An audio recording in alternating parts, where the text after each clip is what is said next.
We are here at IABSE Denmark, a young engineer group who organized this event, and we are so glad that so many of you have decided to spend an evening here. We are so pleased that the board wants young people to come over and do all these events and give all the freedom. So we are super grateful for that, and we would like that these events will continue moving forward. And yeah, we are looking forward for this event to be very interactive. So please keep your questions close. Yes, to start off, we will have a quick introduction and health and safety, and then we start with our main chat, and then you can always ask questions in between, but mainly at the end. And then after, we will go back where most of you have already enjoyed the drink, and food will also be served there.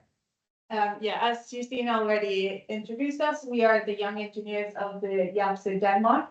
And if you look around us, it's not only for young engineers, it's just organized by the young engineers, because we are particularly interested in these things. And it's also very useful for us to network. And today we have all these companies represented here. So after the talk, go meet someone from a different company. So today here we have Ian Firth, who many of you will probably know, with his close to 40 years of experience in engineering. Started out at Flint & Neil, which was then taken over by Kobe. And only recently he has gone solo and started his own consultancy. And he has worked on many, as you will see, long span and suspension and cable stayed bridges, but also on very unique, smaller bridges that have something very special about them. He's also been president of Institution of Structural Engineers and has been part of IABSE for a long time, and has been a professor at Warwick. And many of you have maybe also seen his TED Talk. So he's probably very well known, and we're very glad that he has flown in here to meet us and have a nice chat with our moderator, Matthew. So I would like to welcome them to the stage now. Welcome Ian and Matthew.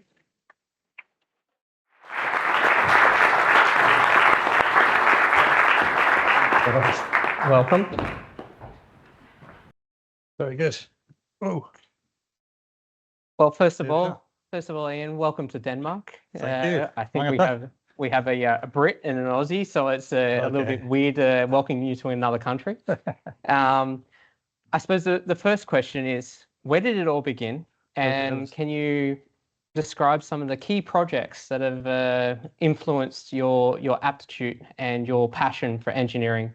wow. Well, there's a wonderful opening question. And just before I kind of attempt to answer it, I just want to say thank you everybody for asking me to come, and amazingly for turning out to come and listen to whatever we're going to talk about. I have absolutely no idea what Matthew's going to ask me. So I've never been to one of these fireside chats. So this is kind of interesting.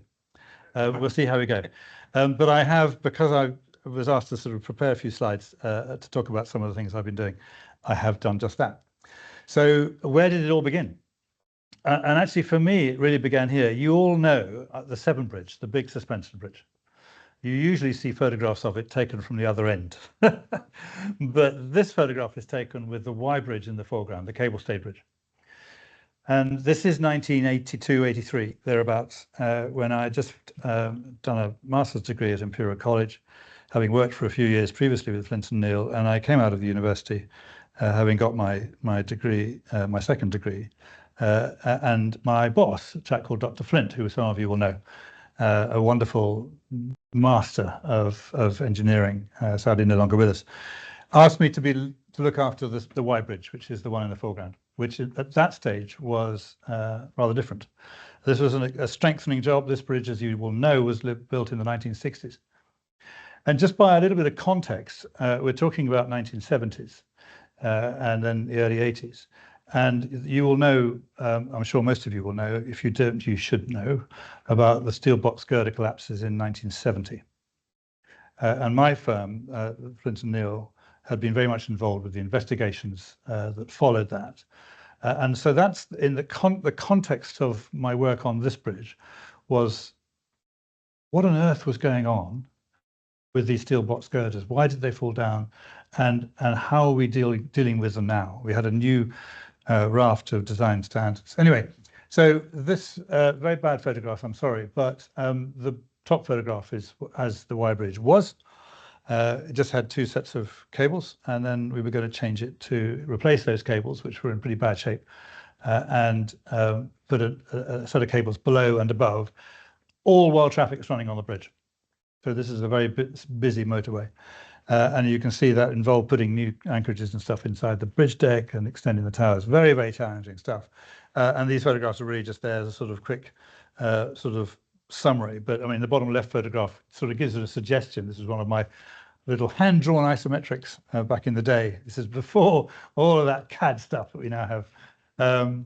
So hand-drawn drawing to sort of try to show how we were going to have to put all of that stuff inside the box. Everything had to get in through a hole in the bridge deck and carried by hand through the inside of the box, installed by hand, and everything happening with the bridge and with traffic. And of course, that moment in the middle there where the guy starts cutting the existing cables with a with a grinder, with the traffic running past, that the driver's thinking, what is he doing? So it was an exciting time, but that was a baptism by fire to look after a bridge like this. And I thought Tony Flint had completely lost his marbles when he asked me to do this, because I was still only 25 or something. Anyway, moving on, we moved to Hong Kong, and I had a lot of work with the big bridges in Hong Kong. Tsing Ma, the suspension bridge, Cap Shing Mun in the distance on the left-hand side at the top, and of course Ting Kau Bridge. Design checking, all is design checking, and in the case of Ting Kau, construction supervision. Different designers, each you all know them, Mott MacDonald, Monsell back then, Schleich Bergerman, and others. But as a design checker, this was perhaps the best preparation, and I can really recommend it, for being a designer. If you check other people's designs and you really understand how they're working, you really get inside the behavior, very often having to work outside the design standards, by the way, from first principles. But then came this, and all of the instances in the room. And this is the Poole Harbour Bridge competition, which was launched in 1994. And Paul Ower came to London. He was giving a lecture, and I had persuaded my partners at the time. I was a young partner in Flint & Neil. That, and I'm sorry to sort of dwell on it, because this was really a big watershed moment, Matthew. Because before this, I'd not done any kind of design work, blank sheet of paper design work, starting with nothing. And I persuaded my partners to let us have a go at this design competition, and they said, "Don't be so stupid." Everybody, they reeled off all the names of all the other firms that they knew would be much more likely to win. But they said, all right. They sort of humoured me, and I collared Paul over at the end of a lecture in London, and I bought him a very expensive drink and persuaded him to allow us to do this competition together, and we won it, didn't we? Against all the odds. So what did you bring to enable that win? It's a good question. What did I bring? You have to ask him. I mean, I think what we found was a synergy, a way of working together where the architecture and the engineering breaks down. And I think I'd say this, with all the projects that I've worked on, the most successful ones are the ones where that discipline boundary just gets very blurred. And you have architects who really understand the engineering, and you have an engineer who understands the architecture, and you work closely together, and you really you integrate from the very beginning. I have very fond memories of sitting on the floor of the library in Dissinger Viking's office back then in Christianshavn, with drawings all over the floor, because there was no room for them anywhere else. We were drawing and sketching, and it's very much the old-fashioned way. I still teach this to this day. It's blunt pencils and sketching. But anyway, we won the competition. Never got built, because sadly the Labour government, the new government, came in and cancelled everything, as they tend to. But then there was another competition, Stonecutters Bridge in Hong Kong, which we also won, same team. Well, not the same team completely, but Paul Ovius and Zissinger Weitling and Flint and Neil. And then by a kind of interesting sort of quirk of fortune, Flint and Neil joins Colby, because we weren't awarded the detailed design job, which is a long story, which I'll tell you over a beer later if anybody's interested. But we found ourselves still involved because Colby was working with Arup, and Tina was where I first met you on site at Stonecutters. There it is, an amazing bridge. I mean, I'm still to this day very proud of it, insofar as I still feel it owes its genesis to that 1 week that Paul Over and Steen and others spent in Hong Kong. And I've included one photograph there because we had to just put ourselves in place, wearing, of course, an Arup helmet, because they were the engineers after all. But there we are, which sort of brings us to Messina, which is still very current. And I've been working on Messina for many, many, many years, decades. But I'm very glad it's still alive. I said some decades ago. I mean, goodness, I've been working on this for, well, it's over 30 years. Tells me how old I am.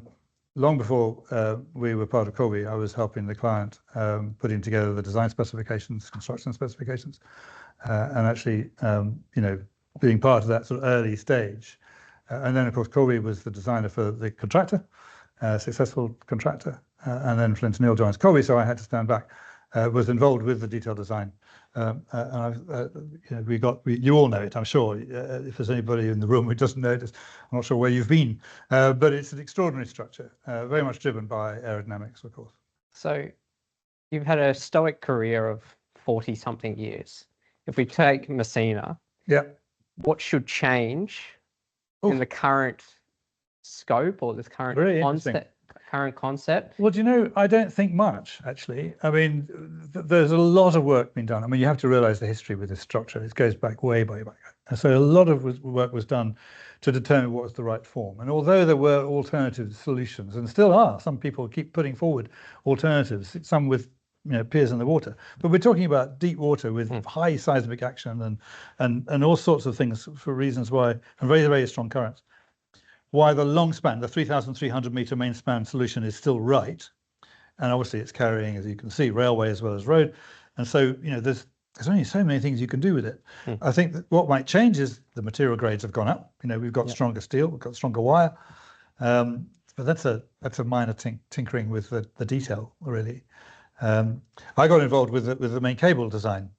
And of course, as you will know, when you get to this kind of span, really long span, so much of the weight is in the cable, and so much of the problem is in the cable. You add a ton to the bridge deck, and you add a ton and a half almost to the cable. So the cable is absolutely critical, and the durability of the cable and all that sort of stuff is critical. And I've been looking since then at very long spans, even longer spans. But this is a kind of theoretical curve of what happens if you use a sort of steel material that is available. You get to a point where it can't hold its own weight. But down at Messina's, 3,300 meters, it's still relatively sort of manageable. And I've been looking at designs in the 4,000, but it becomes impossible after a while until we start using carbon fiber, which has all sorts of other problems, which is another issue. So that might change. You asked to answer your question, what might change? Maybe one day. Who knows? We looked at it on this project. This is in Ireland. Terrible photographs. Not sure why this is quite so grainy. But this was Boris Johnson. You remember him? Yeah. One of his many mad ideas was to say, is it possible to build a crossing between Scotland and Northern Ireland? In fact, I don't think he realised it was going to be between Scotland and Northern Ireland. He was thinking about joining England to the rest of the Union, but I had to point out to him that he needs a lesson in geography. But we were asked. It's a wonderful exam question to be asked. Is it possible? Simple that. And of course the answer is yes. The question is, how much money have you got? But the challenge here, I don't know if this works. Yes. So this you can see here. This is what's called Beaufort's Dyke, and it's a channel of deep water on 300 meters. Interestingly, at the end of both the First World and Second World Wars, the spare armaments, all the old unexploded bombs and things that we didn't have to use, they all got dumped in there because it's the deepest trench, deepest bit of water around the British Isles. Except they didn't quite make it. Some of them got in there, but there was a whole load clustered around here. And why is that? Because they were loaded into a ship here. And the ship, obviously, if you're a ship's pilot and you've got a whole load of unexploded bombs on board, you're going to want to get rid of them as soon as possible, aren't you? So what they did was just come around the corner and drop them all here. But anyway, so the solution to this, and this is, I can't remember, 38 kilometers or something. And we'd done this before, at least Colby had looked at this before, Yemen, Djibouti, it never got built. But in deep water, you use this kind of offshore rig technology, and you sink a big thing on the seabed. So you've said that it's possible. It's possible. But should we do it? Should we do it? Ethically, sociably? I'm going to leave you a better picture. Would there be a benefit? So, would there be a benefit? Well, Of I mean, course. you connect things together, but there has to be a big case. There has to be a strong political, economic case. Arguable. Is it necessary? I mean, I have to say, and say this very quietly. The team that Colby was working on the bridge. I was leading the bridge team, and another team, some of you maybe here, were working on the tunnel. Sadly, they decided the tunnel was cheaper. I can't believe that. Can you believe that? It's like a cement belt. Impossible. Anyway, but is it possible? Is it doable? I mean, it's certainly doable. There's some. I mean, if we've got time, there's some really fascinating technical issues with building a thing like this. So you can see the spans. I can't remember what they were. 3,750. The big issue here is connecting the cables together. So we came up with a clever idea of how you connect every other. So one cable runs 2 spans, right? And you have some clever ways of joining them at the saddles. But going back to the carbon fiber question, if we were using carbon fiber, things would be quite different, and you'd probably actually build a factory on one shore, and literally draw them out. Endless lengths of carbon fiber. So the next question I have for you is, you had an accelerated path or elevator to the top. You become junior partner of a firm. How did you ensure that you kept learning the tools of the trade to ensure that you could come up with the concepts like this? Well, I mean, it's a wonderful opener for IABSE. IABSE, of course, is a wonderful organisation, and so I have been going to IABSE conferences forever, and there's a great place to learn. So that's one. In the UK, we also have the Institution of Civil Engineers and the Institution of Structural Engineers, and I was particularly involved with the latter. And so you've got to, I mean, we have a duty, don't we? I'm sure you have the same code of conduct in your professional organisations here, but we have a duty to keep abreast of developments in technology. So it would be crazy, and certainly at Colby, I mean, there's a policy to make sure that people are being trained properly. I'm sure the Rambler's the same, and any self-respecting organisation would be the same, to make sure that people are being constantly challenged. It's very difficult for me now on my own to keep that up, because you don't bump into somebody when you go and make a coffee or in the corridor, and you share information and you learn by just osmosis. So it's very different, but I suppose I'm at the end of, or towards the end of a career, but it's still important now. And so I read a lot. And one of the things that we'll come to perhaps later on is in the whole low carbon side of things, which is hugely important, to sort of keep yourself abreast of how things are changing, because we have to change, guys. I'll come to that. Yeah, let's get to there. But so if I look at if I reflect on my short career, some of the bridges and the projects that I've had the greatest personal impact on me personally is one in Bridges to Prosperity. I got to go to Rudumansa and build a 55 meter span bridge, so small scale, but fantastic. For me, the biggest impact. Brilliant. So I ask you now the question, what project or projects have had the greatest personal impact on you? Yeah, well, likewise, I've done several Bridges to Prosperity projects, and I'm still a trustee of the charity, wonderful charity, and anybody not knowing about it, please call me afterwards.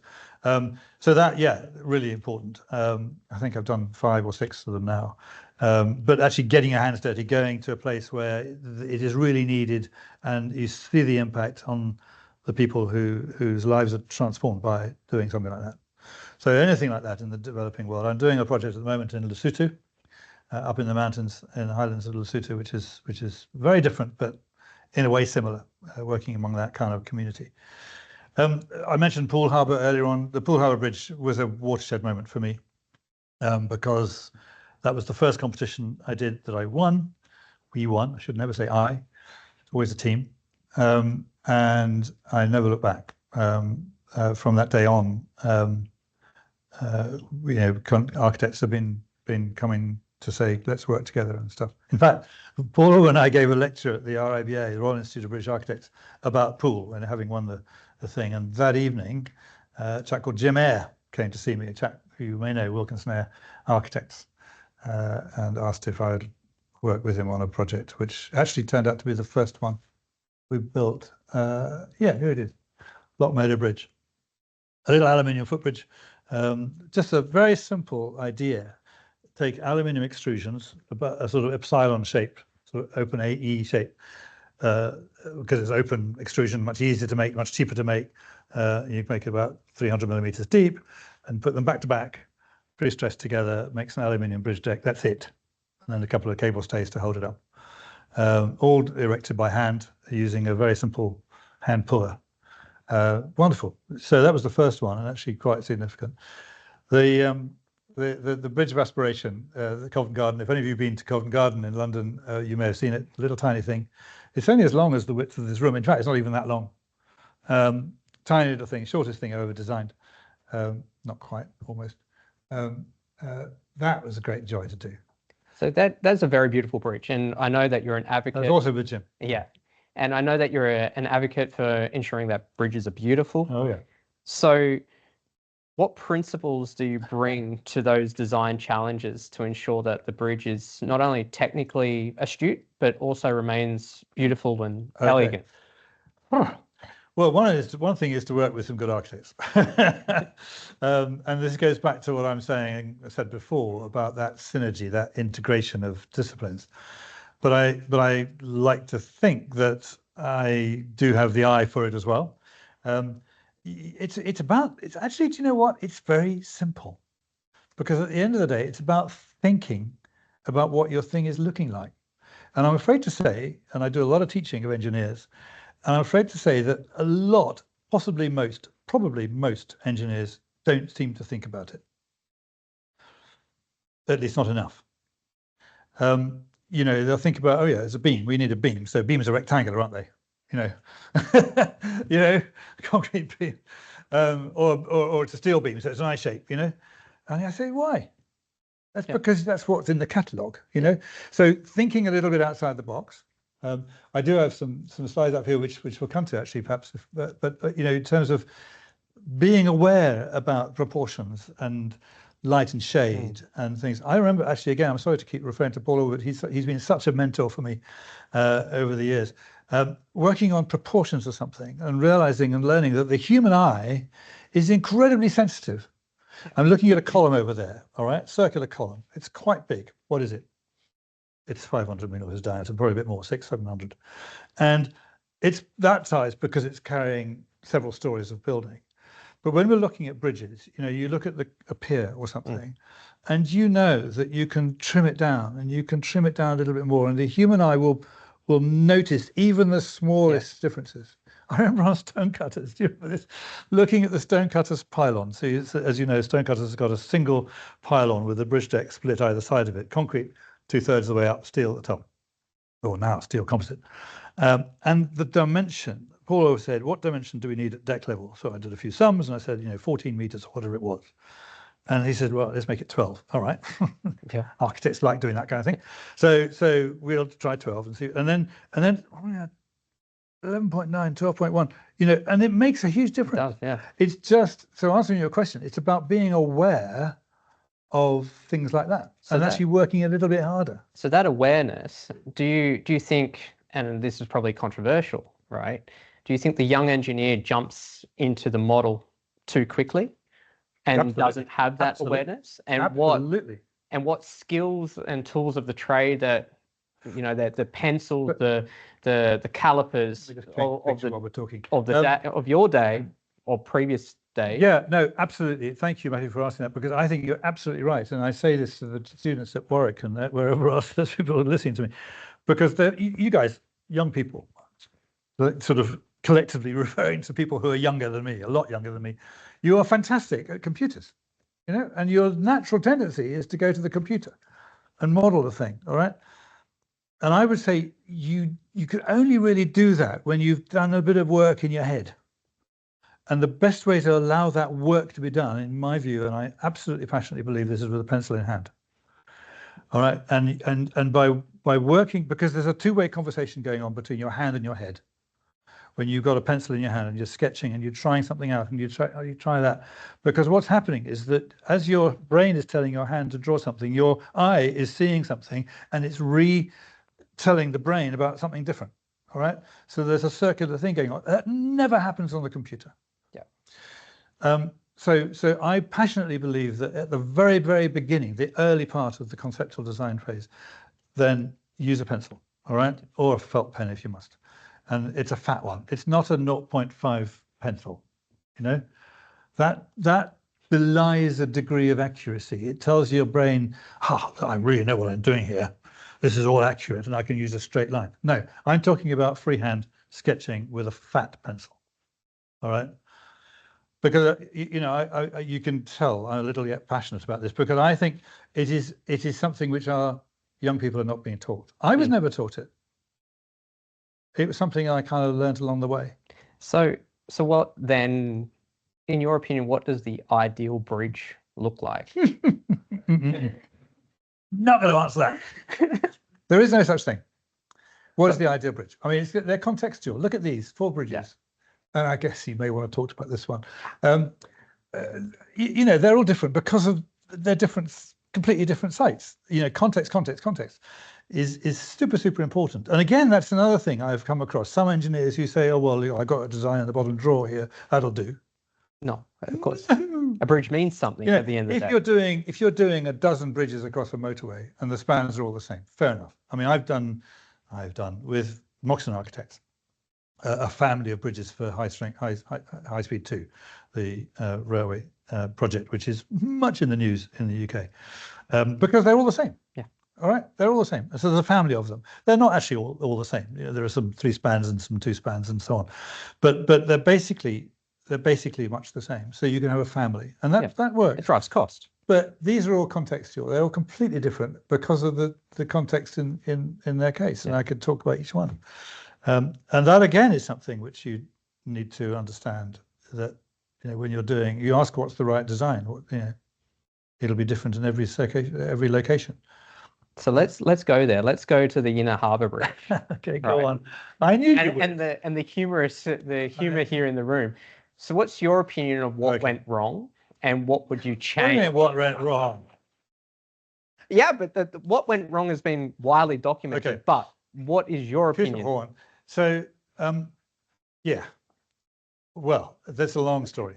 I kind of have to be careful what I say, because there may be somebody in the room who is part of the organisation I'm about to talk about. But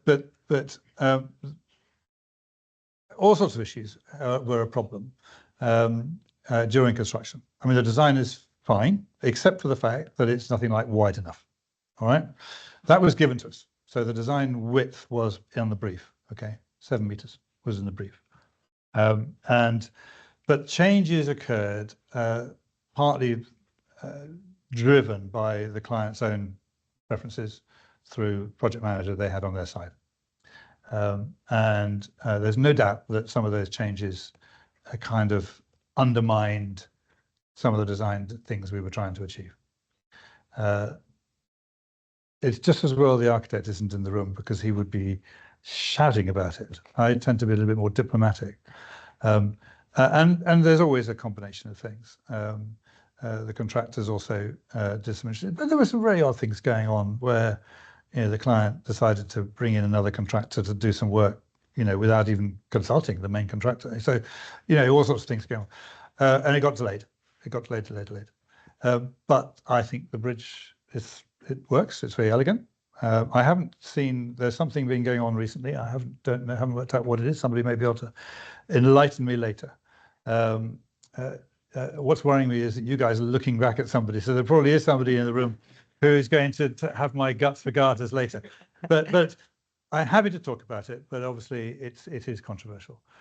What is disappointing is that it was a design competition. It meant a huge amount to me to win a competition in my mum's city. My mother is Danish, by the way, or was Danish, at a time when Flint & Neel had just joined Corby.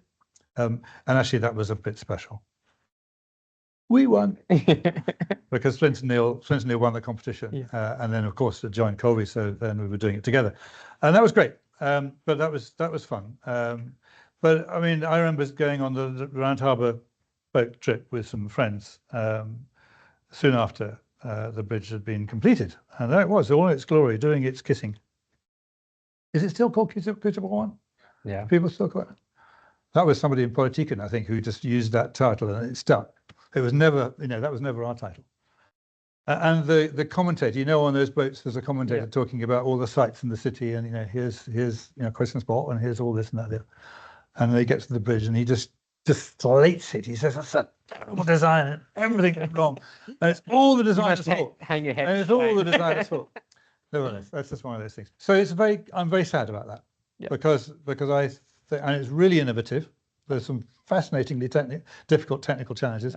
Next time you go in that boat, have a good look at the inner web, which is a fascinating, it's elegant piece of work with faceted things, with a diagonal stiffener which had to be cut short of the end, so we had to invent some rules to make that work. Anyway, that was fun to do, but it's fun. It's a shame. This one's quite fun. I might just quickly run through this. This is Pont-Chaumont in Lyon in France. Did with Exploration, the French architect. And this is a really interesting challenge. And of course, those of you bridge designers in the room, and I'm sure there are several, will know the challenge, the inevitable challenge we always face. And this is the classic case where you've got a navigation channel, you've got something you've got to get over, some navigation clearance. You've got levels at the end, and in this case, if you know Lyon, you'll know that the roads on either side there are buildings immediately there. There's a road along the river, and this is the River Somme, not the Rhone, and there's no space at all. So the road we couldn't change anything there. And of course, there's a maximum gradient, 1 in 25 in France. And that defines your construction depth. In fact, in this case, the construction depth at these points was 600 millimeters. That's all we could do to get in there. So hence we needed an arch structure.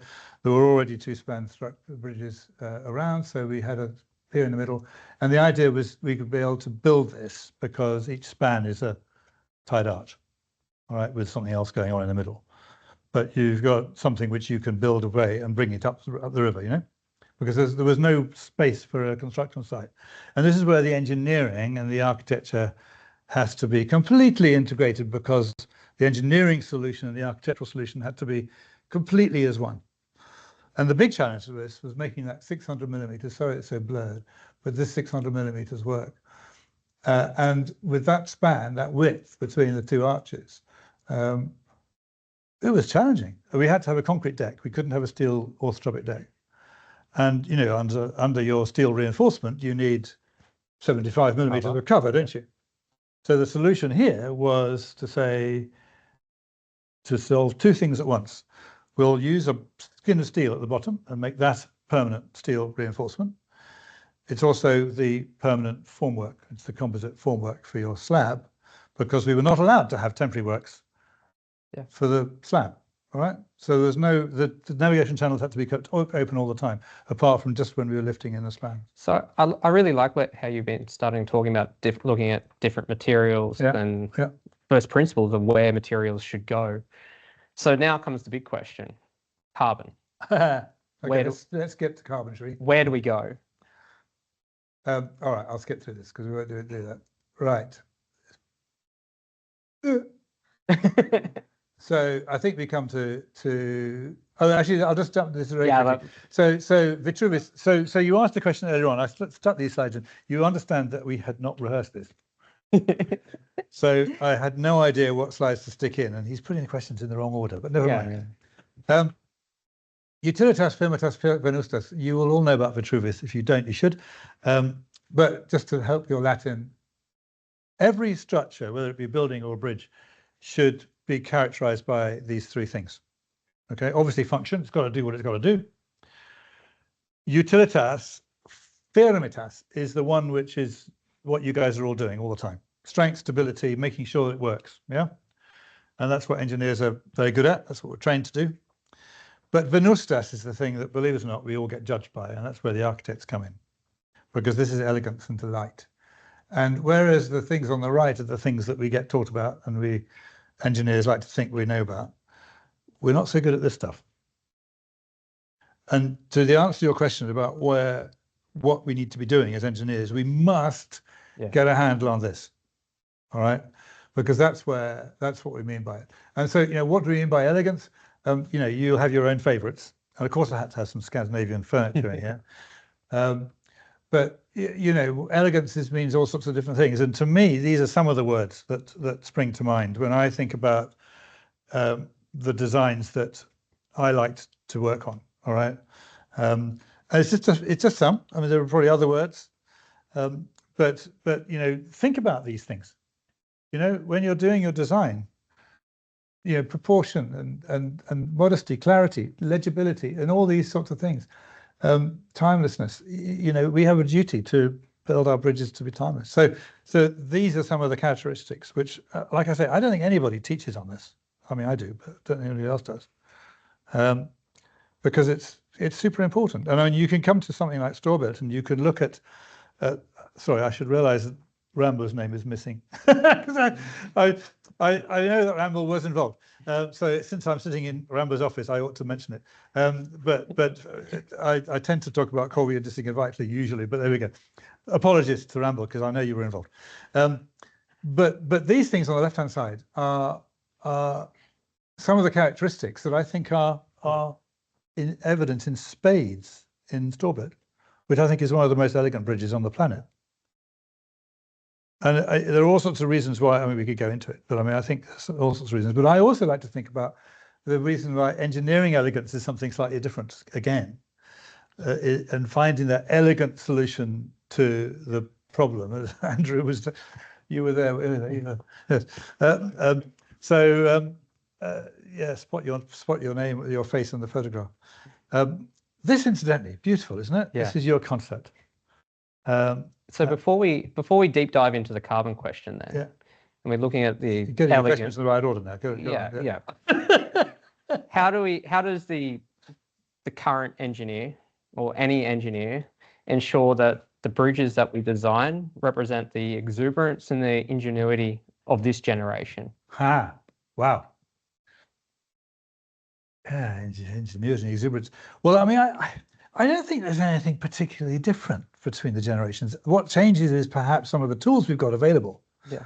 I talk about drawing with a pencil. I do still, maybe call me old-fashioned, and I have been caught up on this by some people who like to think that they can do absolutely everything with a mouse and a screen, and they may be right because they're clever. But I think apart from that, the tools we've now got, and there's no doubt that some of the parametric design tools are incredibly powerful. What I don't like about that is it's leaving the computer to think about it. And I have a little bit issue with that AI in this area, because I think the human brain and the human experience is unique. And to think that actually somehow, and I would love to be disagreed with by somebody, and I'm sure there will be somebody who will challenge me on this, but to think that there's a computer that could actually integrate and sort of synergize the human experience in a way that then says, here's the context of a particular site with particular issues about landscape and culture and history and society and all the other stuff that we as designers will think about. I mean, I've never done a design for a bridge where I haven't gone into history about that site and understood the culture of the people who live there, Okay, yes, you can get a computer can do that. Fair enough. But it's the understanding, right? Yeah, it's the understanding, that sort of innate thing. And again, architects are much better at this than engineers. But so I don't know, is it different? I don't think it's different. I think you've got different tools now, but what makes a good design will always have been the thing. I mean, look at Robert Maillard. I love to quote Maillard because, you know, some of his designs in Switzerland are just sublime. 1930s, Salguiner Tobel, Yeah. for example. You know, and okay, they're concrete. And so nowadays, maybe you say, well, you know, we want to use less concrete. Fair enough. Yeah. But he would do something brilliant in timber, wouldn't he? You know, Exactly. So I don't think very much is different. What I want to do is to make sure that this young generation gets exposed to all that kind of thinking.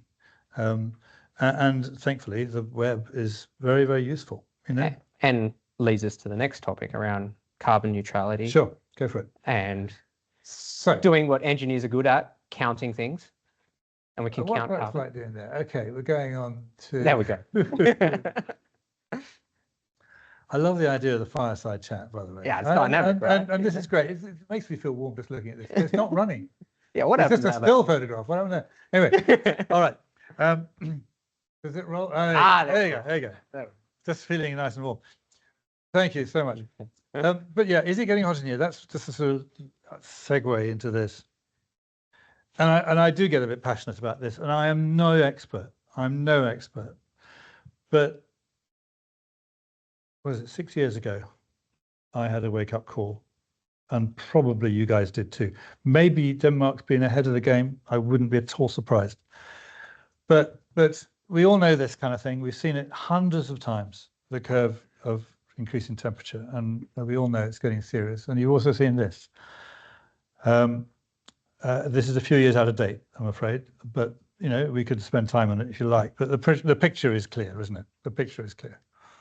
And this is kind of really where I kind of come in, because a few years ago, this country, my country, every country signed up. Every country to Paris signed up to zero by 2050, net zero by 2050. And there isn't a curve that does that. This yellow curve, you know, it just doesn't happen. There isn't no law of physics which allows a curve that's doing this to just change direction and do that. We can probably improve those curves. Those are 2023, those curves. And, you know, we are flattening the curve, there's no doubt.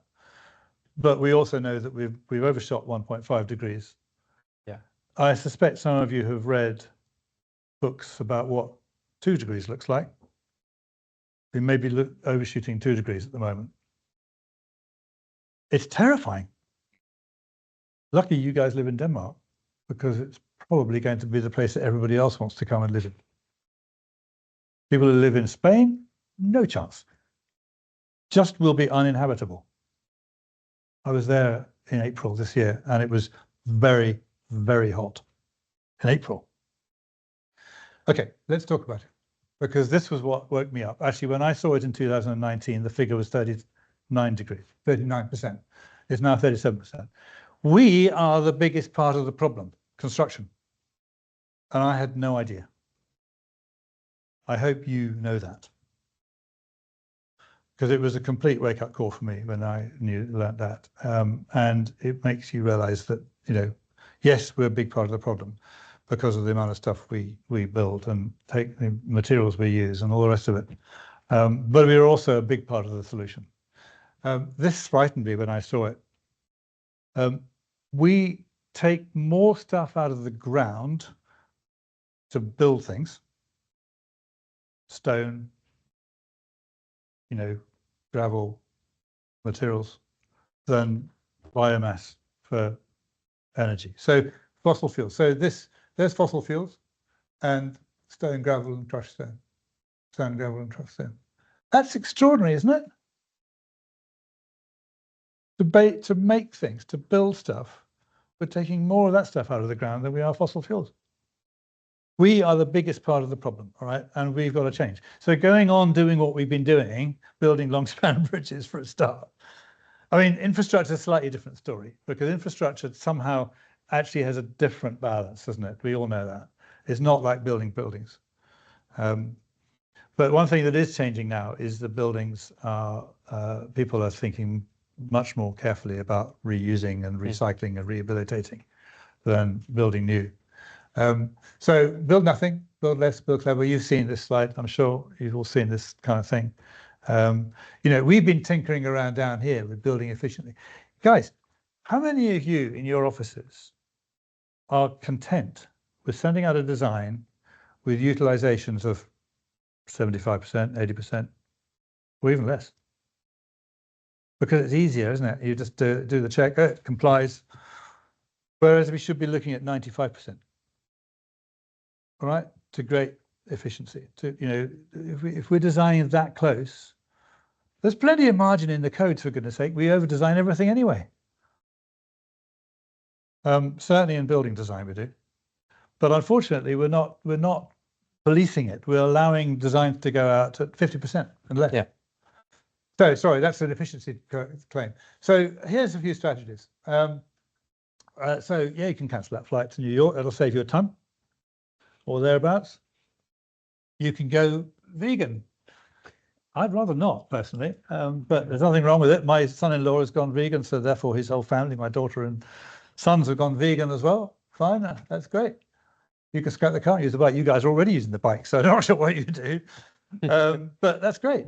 But the big thing is that if you're designing buildings, and some of you probably are, and you just sharpen your pencil a little bit, and you don't go at 80%, but you go towards 100%, you design 20% more efficiently, you're going to save 200 tons. That's based on average amount of stuff that you do. And us bridge people, we're already, because bridges tend to want to be lightweight, so we're already sharpening our pencils more than the building designers are. So well done. But if we can do 10% better, we're saving on an awful lot of carbon. So I'm going to keep eating my beefsteak. But I am at least driving electric. That's one thing. But so we can make a big difference. So that's why it's such an important thing for us to be talking about, because we have the ability to make a massive difference by designing more efficiently and effectively and not using the materials that are giving us all the problem, which we all know is cement and steel. If it's not recycled steel from an electric arc furnace, preferably powered by renewable energy. How much of energy in Denmark is powered by renewable? Somebody, any idea? Probably pretty high, isn't it? More than 70%. We've got a long way to go in the UK. So should we be looking at the past, the materials used in the past, and then implementing them? Timber and stone. So 100 and something years ago, somebody invented a thing called reinforced concrete. A bit more than that, actually. And and steel was a bit lower than that. So the end of the 19th century, steel starts coming in. Yeah. Yeah. Since then, steel and concrete have been ubiquitous. We've just been designing this stuff all the time. Yeah. And timber and stone fell by the wayside. Some people are doing timber. You're doing much more timber here than we are in the UK.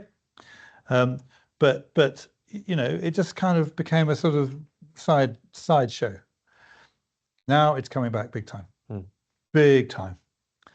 But who's teaching it? I mean, I'm having a go at the professors at Warwick and saying, come on, guys, pull your socks up. You've got to be teaching timber and stone design. But it's really interesting how we need to see more of that and much, much less of the concrete and steel. But actually, interestingly, there's all sorts of stuff that's becoming really interesting with reusable. Exactly. The circular economy is where it's at. So designing for reuse. So every component in every building needs to be reusable. I'm not talking about melting it down and putting it back in the furnace or grinding it up and using it for landfill, for aggregate. I'm talking about reusing stuff. And we'll come to that in a minute. So what was that? I can't remember what was on that slide. Yeah, all right, let's move on. So these materials, okay, timber and stone. And I had to find a Scandinavian example. I couldn't find a Danish one in a hurry yesterday. But historical stuff, this has been around a long time. I guess those bits of timber have been replaced a few times, but that's fine. You design for replacement. I've been having this argument with the powers that be in the UK.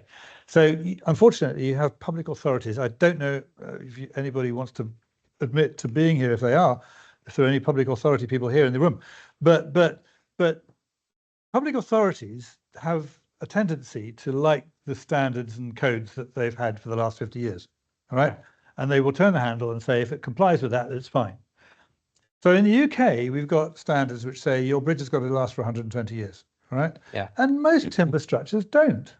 You can design them to last for more than 120 years, but you need to cover them and you need to look after the details and stuff. That's fine. Exactly. And we're designing some of those.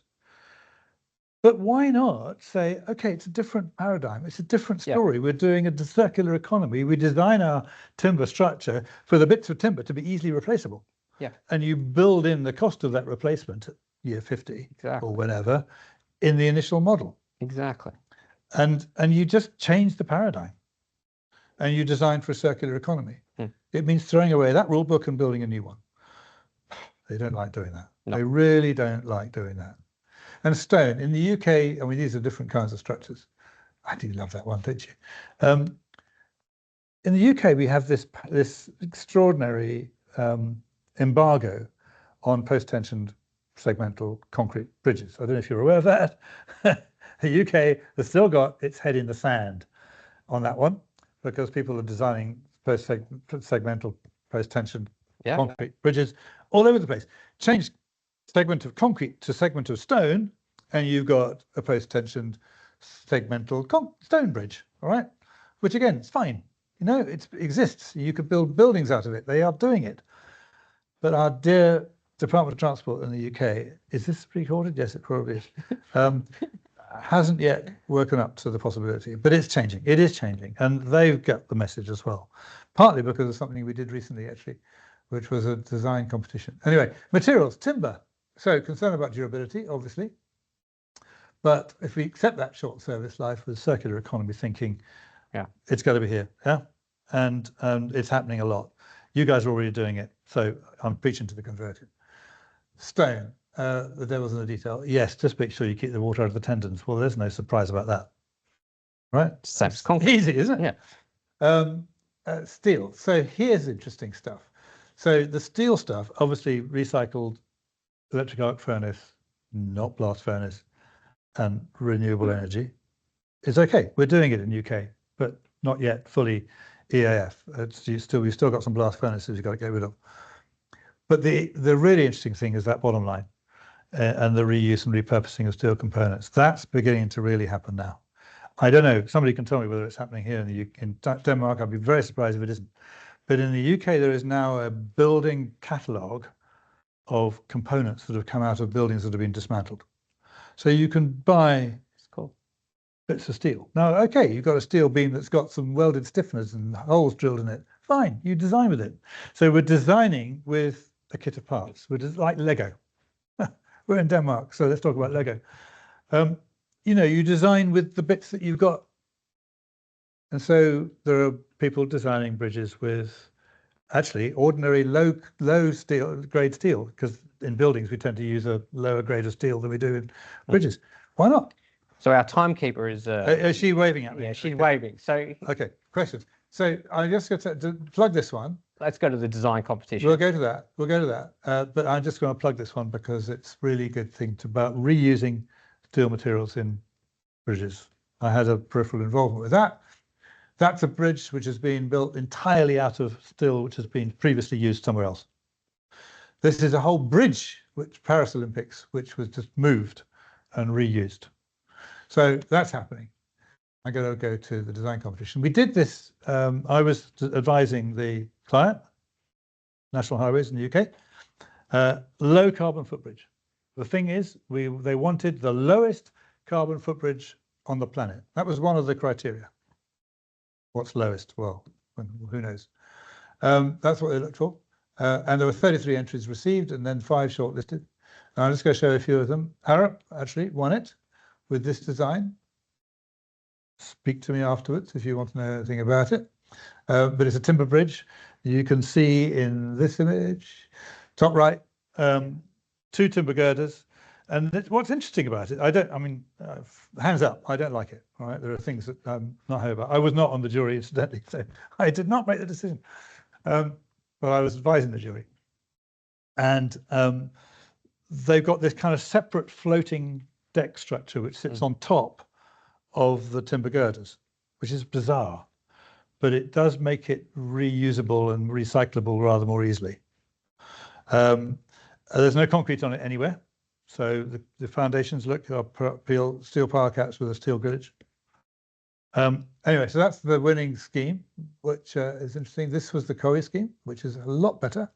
I was not involved with it because I was advising the client, and I didn't at the time know because it was anonymous, at least until towards the end. And I then had to stand back because as soon as they announced who were the shortlisted people, I had to say, sorry, I have an involvement with these people. I can't do it. But it's a beautiful scheme.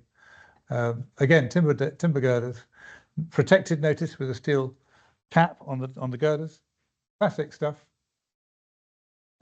This is one of the interesting ones. I think actually probably this one should have won it because it's more immediately deliverable. This is reusing bits of steel. This is taking bits of steel which have been previously used and then putting it together in a truss structure. Interesting scheme. I haven't got time to go through it, but and then there are all sorts of other ones. So you can see a little tiny caption on some of them, which you can see the sorts of things that are being done there. But out of all of these, so the left-hand one here is quite interesting. This is taking concrete slabs from an old building which is being dismantled, not just turning it off to landfill, slicing up the slabs, slicing up the concrete walls, making pieces together, and then post-tensioning together. You've got a bridge girder. Why not? Perfect. Really low carbon because you're using something which has already been used. This one was one of the other finalists. This is post-tension stone. Probably rather ambitious at this scale, has to be said. Some more reused steel. But this is an interesting chart. So here's all 33. And look at the amount of carbon. If you can get down to 100 kilograms per square meter, that's per square meter of usable bridge deck, you are doing seriously well. That's 100 kilograms per square meter of carbon dioxide equivalent. I guess most of your bridge designs are up at the 2,000, 3,000 mark. We're in the 2,000 mark, yeah. So this shows what can be done, all right? And actually, if you take the timber schemes and you take biogenic carbon into account, that is the sort of the negative bit, then it becomes carbon negative. Oh, these are just a couple of bridges I'm working on with the COE team at the moment. These are in Norway. One post-tension stone, one timber structure. So these are the bridges of the future. Yeah. So if we start with our Q&A session, I'll start with the first question. What excites you about the emerging trends, the new technology in the field, but then also what worries you about the emerging trends in the field? Well, I'm excited because I mean, for me, it's new material. And so it opens up a whole series of different kind of design options. You know, it is a different material. And we all know that when you're designing, you know, the materiality is super important. So, you know, don't use timber just like it's a steel girder, you know, use it as it wants to be. So there's a great opportunity in building these things. And stone, I'm looking to see.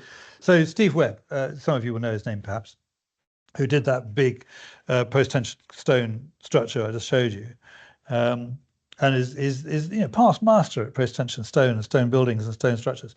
You know, what they're not doing with stone is, you know, they're doing extraordinary stuff with stone and getting a kind of fluidity with it that you know, you could see in concrete, but you don't tend to see in stone. So I'm excited by that. I'm excited that the new forms that are going to come forward, and of course it's nice and low carbon.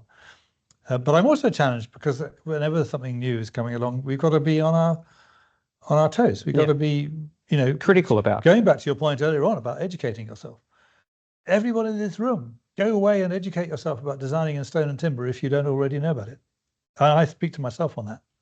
I mean, I have done a bit of it, but you know, it's important to know what you're dealing with.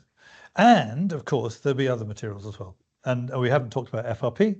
FRP has got an interesting future, which is an interesting one in the carbon equation, because you're kind of using carbon, but you're not. And that's an interesting one.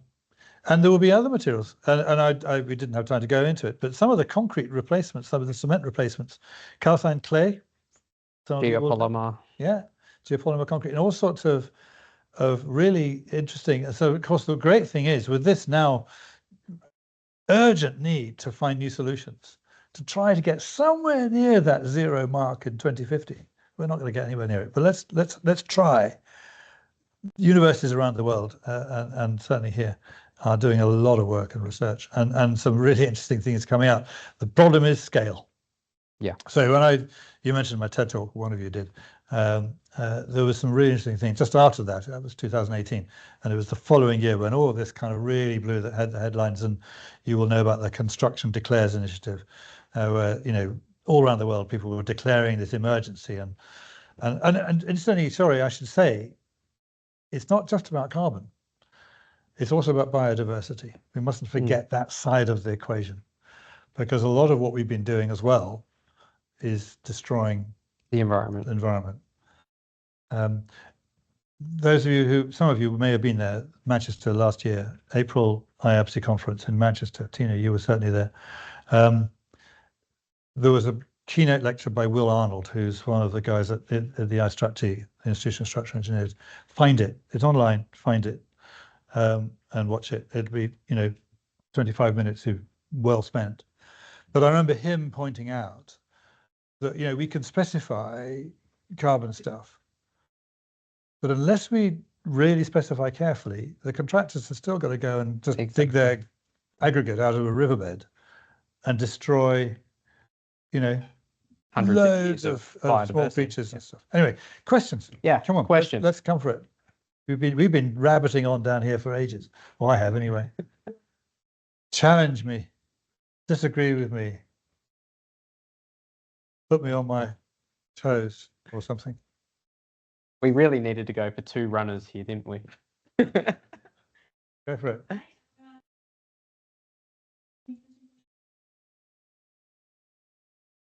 Have all the money in the world. You wanted to build the bridge that you want. What would you build? Ooh. What material would you use? And what would you connect with this bridge? Oh, my goodness me. Nice question. Well, I mean, I don't know. What would you connect? I mean, I don't know. Where would I think needs to be connected most? I mean, it's a difficult question. I mean, I'd love the idea of saying, thank you for the question. I'd love the idea of saying, if money was no object, what would I design and build with? I mean, now I would say I would be using something like timber and steel, timber or stone, as much as possible. Not sure which I would choose. I'm fascinated by the stone situation. Depends on what it is. So okay, let's go with it. Let's go with this idea, and I'd find a nice, beautiful valley in a mountainous area where there's lots of stone right there, and so you haven't got to transport it around the world, and it's an essential need to get from there to there, across rather than going down there, and you've got this fantastic landscape, and you'd build some gorgeous stone arch. Arches are hard to beat, aren't they? Really, let's be honest. If you're going to build a beautiful object, build a big arch and make it out of stone and make it beautiful. One of the most amazing things about the Salgina Tobel Bridge, which I hope you know, which is a concrete arch in Switzerland, was the falsework. Has anybody seen the picture of the timber falsework that it was built on? Yeah, crazy. Astonishing piece of work. So you've got this valley, and you've got to build this temporary falsework on. They're going to cast the thing in situ on it. So the people who built the falsework, they're the guys who really need the medal. Anyway, so I don't know if that answers your question, but it's an idea. Next one. Now you've got to come back over here. You get some exercise tonight. You get some exercise. First,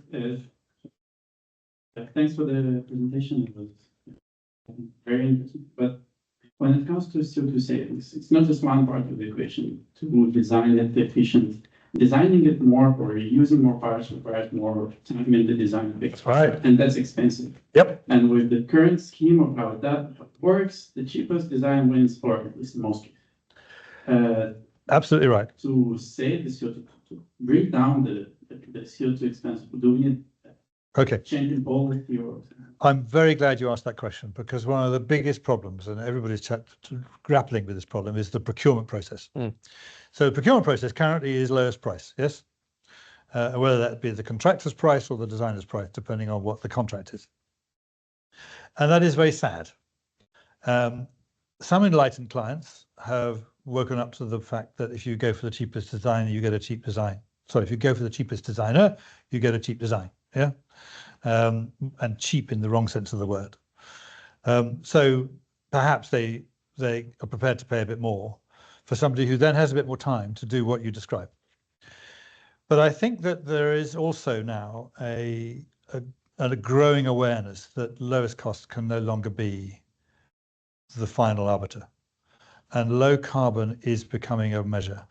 I didn't talk about it, and in fact, I think I even. So do you think that is becoming aware in, say, the learned, educated community, or is that broader across the entire taxpayer community? Oh, no, I don't think it's across the entire. Because then field. votes win. That's where it goes. Yeah, but I think if you're looking at the procurement of a bridge, let's say, whether it be a client who is letting a contract to a design and build contractor, or whether it be a designer to do something more traditional, lower price tends to be a high premium. All right, but what I'm saying is that now. Some of you may know about PAS 2080. I don't know how much it's just a UK thing. Anybody know about PAS 2080? Well, you would do because you've been living in UK. But it's a management. It's a guide to low carbon in procurement and in infrastructure and buildings, and it's now being used. I'm glad to say, and actually, the Structural Engineer Journal. Those of you who can get hold of it, this month, I think it's April, probably the most recent one, has a really good article in it. And if you're interested, come and see me afterwards, because I'll send you the link, about embedding PAS 2080 into your procurement documentation.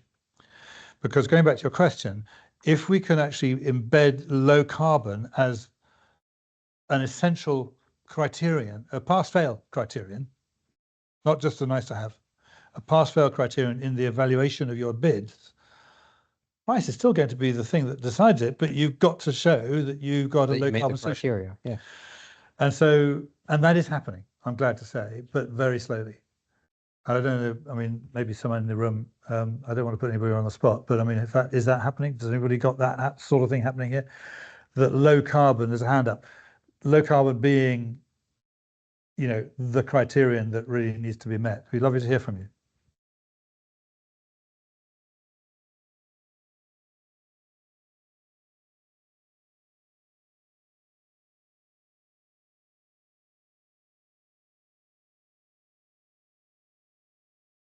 Yep.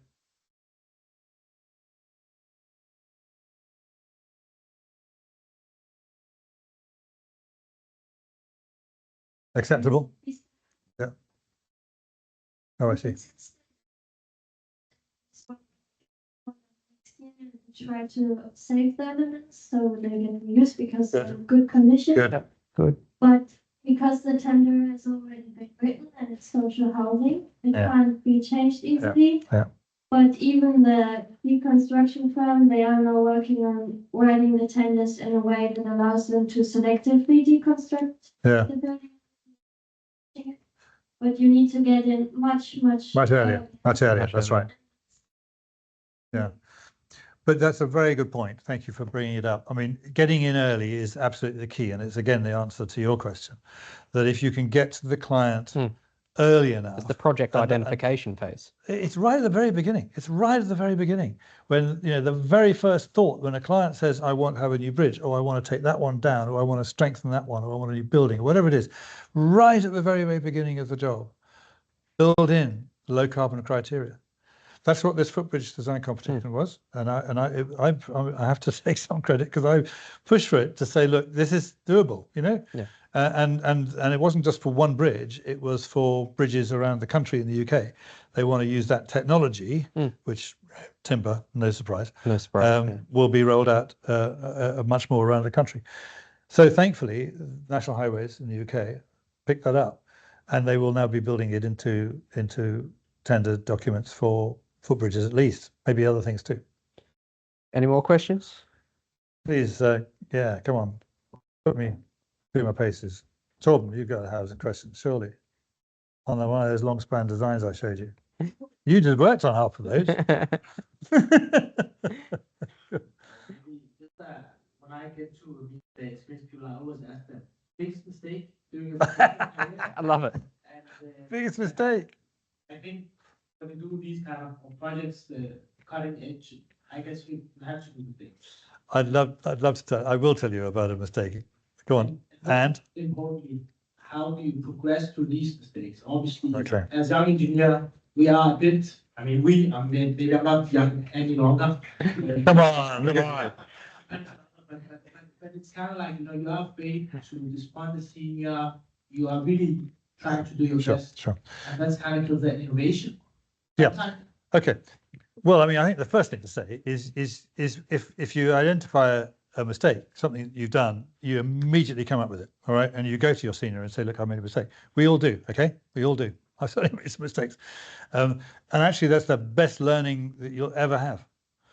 Let me tell you, the very first picture I showed you of the Y Bridge, all right? One of the first things we had to do was to do some strengthening works of some really poor welds.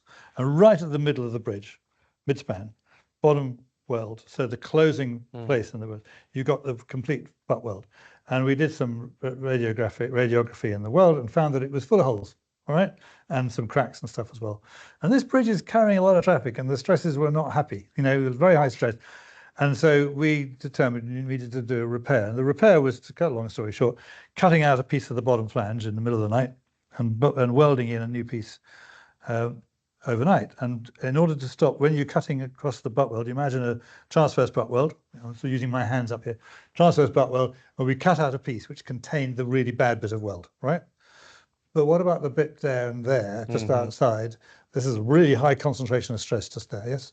So we pre-stressed the joint. Wow. So as to contain any crack that might otherwise want to go bang, right? And the bridge is carrying traffic, just by the way. So I'm kind of nervous, I'm sitting there, and we take this piece out, and that was fine, and we weld it in, and it's all in the middle of the night, and we welded the new piece, and it's all very highly controlled, and we'd already done a full-scale mock-up, so we kind of knew the weld procedures and all that sort of stuff. And it was all done, it was great, and then released the macro bars that were pre-stressing. And there was a loud bang. And I think one of the guys, well, you know what happens when you have a real shock, it got messy. And you're suddenly seeing daylight. And the bridge is carrying traffic. It wasn't 5 minutes later because we closed the bridge. And this is an era of Westgate in Melbourne collapsing. Well, yeah. Well, no, this is later. But I mean, this was me because I had designed this damn thing, but with Tony Flint. So I mean, it was.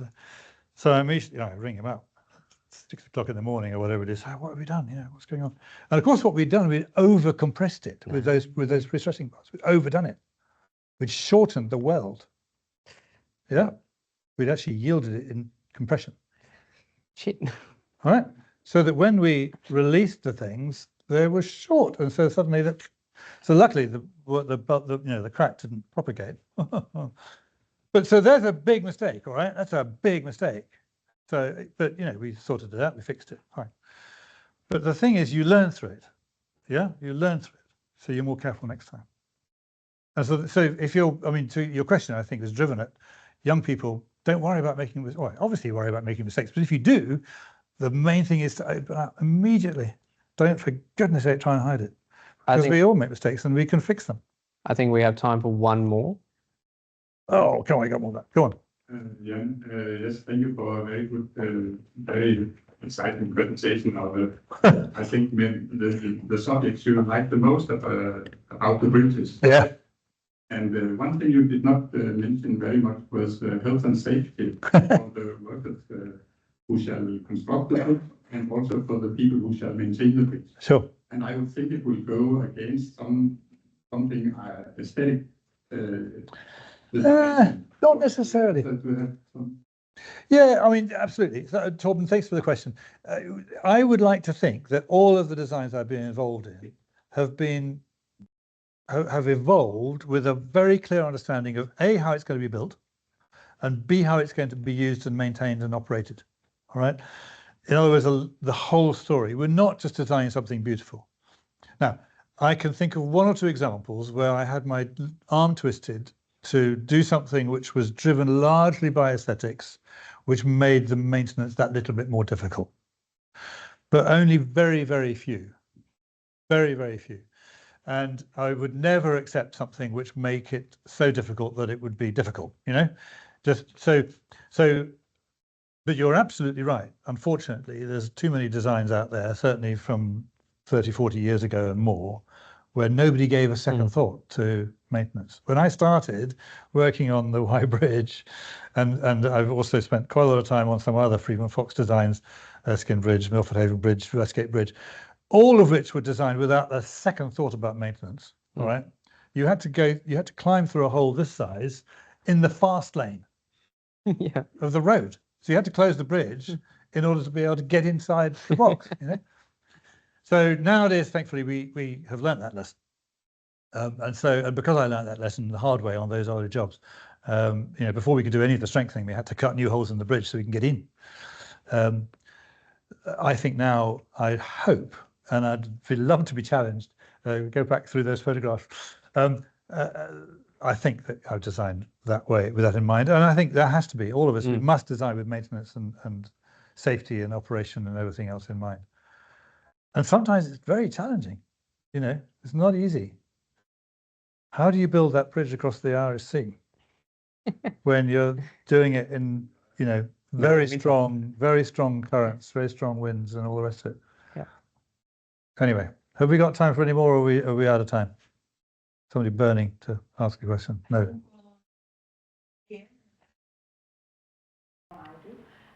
We can ask Ian later. I'm not going anywhere just yet.